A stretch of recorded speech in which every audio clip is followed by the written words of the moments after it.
Welcome to the story of a man who painted beauty with pain.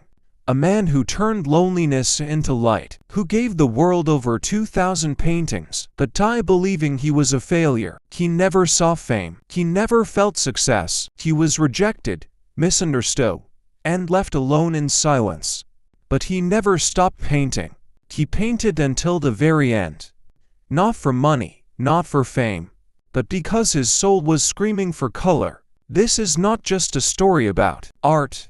It's a story about what happens when the world doesn't understand you and you keep creating anyway. It's about finding meaning inside madness, about how pain can be powerful and how beauty can survive even if the artist does not. Vincent Van Gogh's life was full of struggle, but from that struggle came some of the most powerful, emotional, and unforgettable paintings in human history. He didn't paint what he saw, he painted what he felt.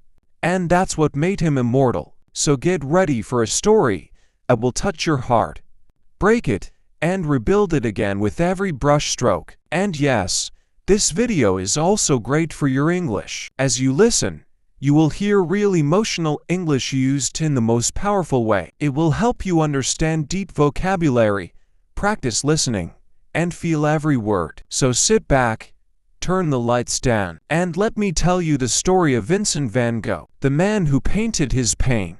Part 1. A Quiet Boy in a Cold World, 1853 to 1873.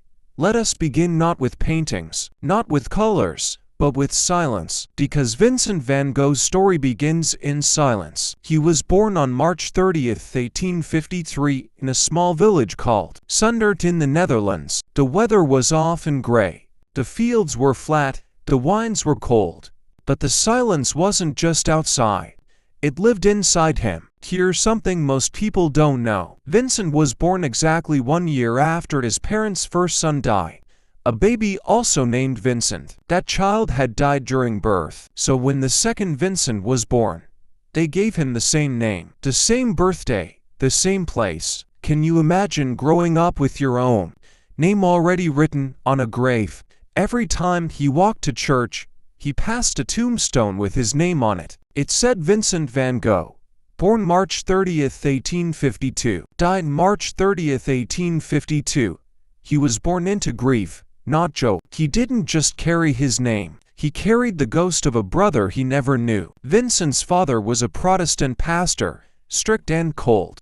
His mother was serious, focused, and deeply religious. Vincent was not playful. He was not easy to raise. He was sensitive, quiet, and different. He liked to walk alone in fields. He stared at flowers for hours. He talked more with nature than with people. Other children didn't understand him. Teachers didn't understand him.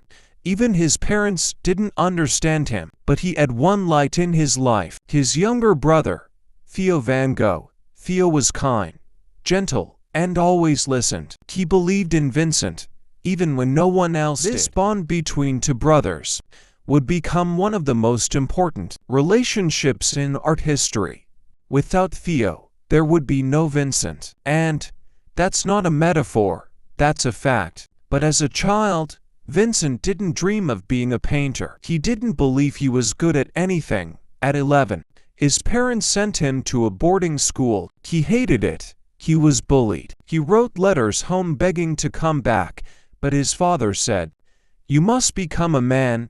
Vincent obeyed. He always tried to be what others expected. He wanted to please his father. He wanted to be useful.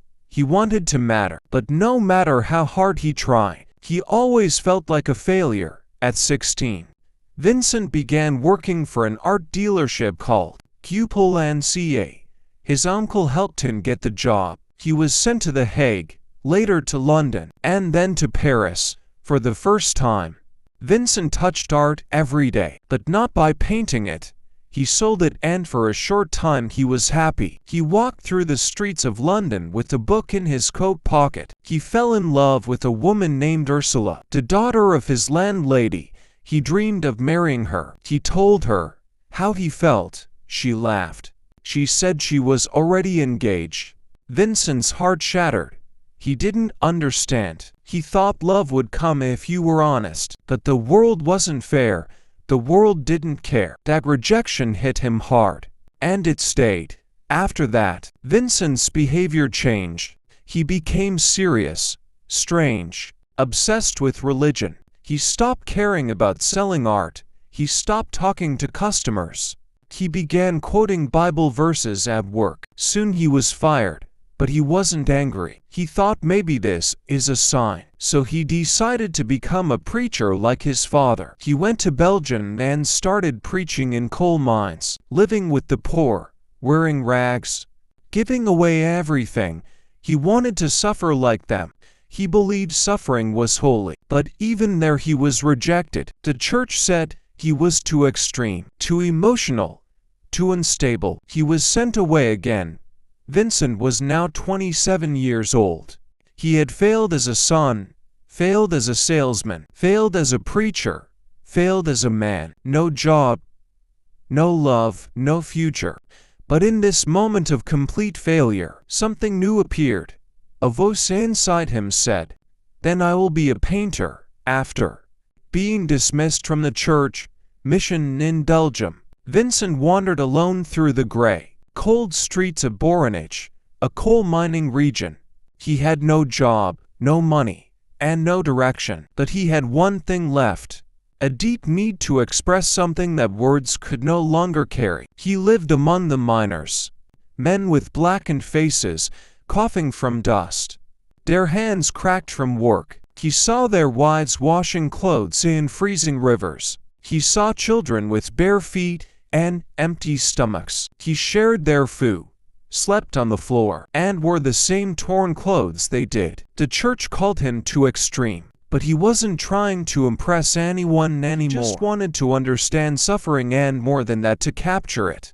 That's when a thought struck him. If he could not preach with words, maybe he could preach with colors. He began to draw the people he saw, the miners, the mothers, the hungry children, their tired eyes, their hard lives. His drawings were rough, simple, but honest. Every line carried feeling, and for the first time, Vincent felt that he was doing something real, something that came from his heart. He decided, "I will become an artist." It was 1880. He was 27 years old. Most artists start young. He was beginning when others gave up. Vincent didn't have money for paint, brushes, or canvas. He used charcoal, pencils, and cheap paper. He taught himself anatomy, perspective, and shading by copying books and studying the Bible. He studied nature, the way light touched the fields, the way shadows moved across faces. He believed that to paint life, you must first live it. His first real mentor was his cousin by marriage, Anton, now a professional painter in The Hague. Mauve helped him learn how to mix all paints and prepare canvases. Vincent respected him deeply, but his relationship with him also became complicated, just like most relationships in his life, because Vincent wasn't easy.